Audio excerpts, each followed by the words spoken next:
Good morning, everyone, and welcome to the PivotBoss pre-market video for Friday, March 29th, 2019. Happy Friday, everyone. Welcome to the final trading day of the week, the month, and the quarter. Next Monday, we start the new quarter, Q2 for 2019. The new trading day of the week, month, and quarter is next Monday.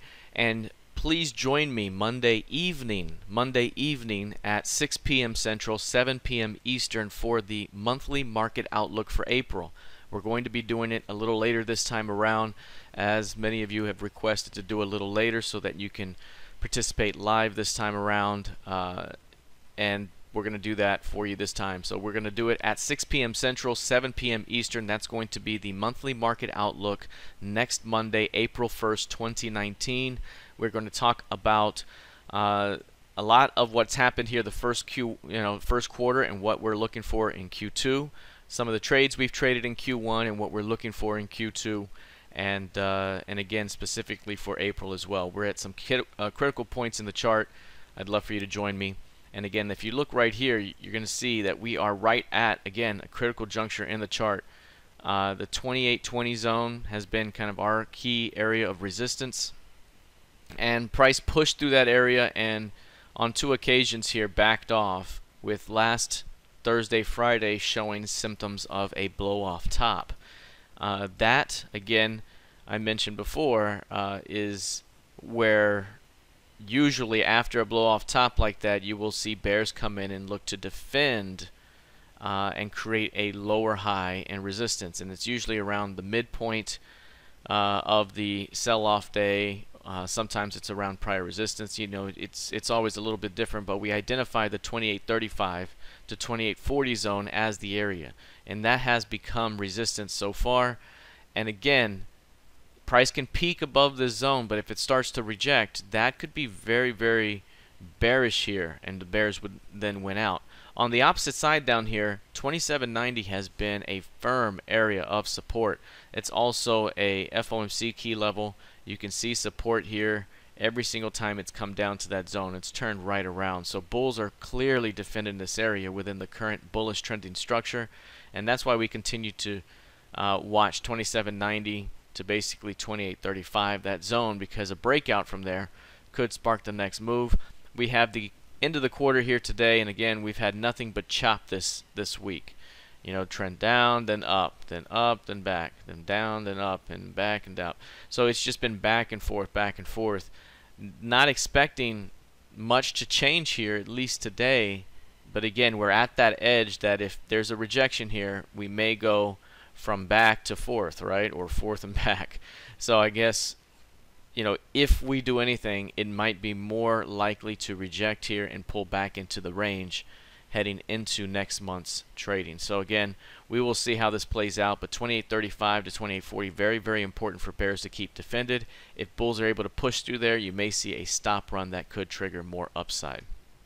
All right, the NQ here, you'll see looks very similar. Again, the key levels here, 7450, that's the level we mentioned here early on Monday, that if this thing tests that level over the next day or two, it could be a rejection point for bears to keep defended. So far, that's played out very nicely. On the opposite side down here, 7275 has also been support. Again, the FOMC key level from June 13th of last year, still holding, and that makes our zone right there, this little box. Sideways action throughout the month, a lot of chop heading into quarter end, and now we could be looking at expansion perhaps next month. So again, 7450, very, very important.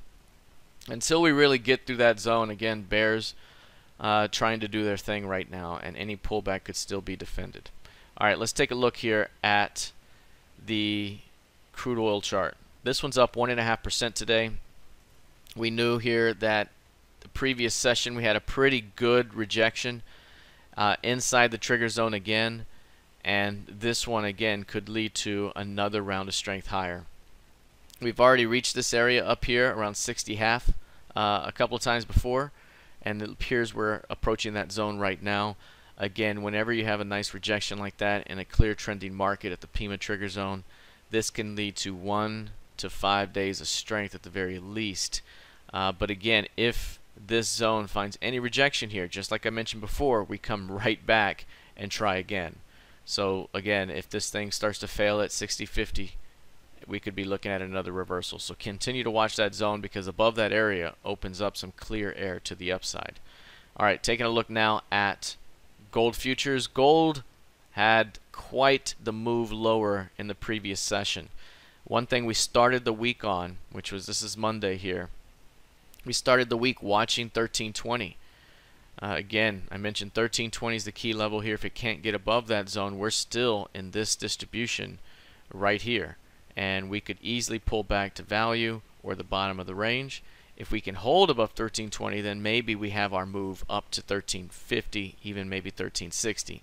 Again, a rejection of 1320s here throughout the week. Thursday, the stops finally came out, and here we are.